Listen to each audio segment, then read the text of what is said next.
1 mai 2020.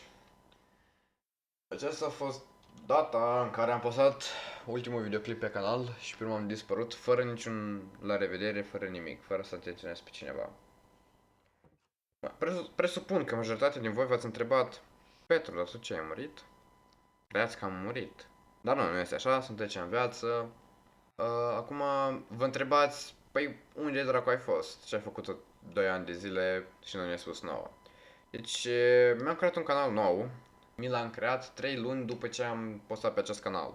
Canalul este cu content în engleză, se numește Takape, canalul. Și da, cam de aia linkurile care au fost pe canal nu mergeau deloc, deoarece am schimbat cam totul. Și cam da, cam așa.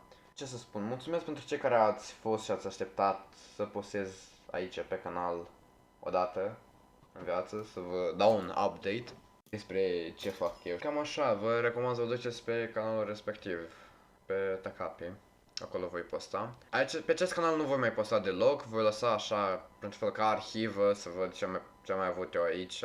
Videoclipurile care socot eu cringe, le voi șterge, le voi pune pe privat. Cam așa. Vă mulțumesc pentru cei care ați fost alături și m-ați așteptat să vedeți dacă a făcut un update. Bine, vă pup. Pa, pa.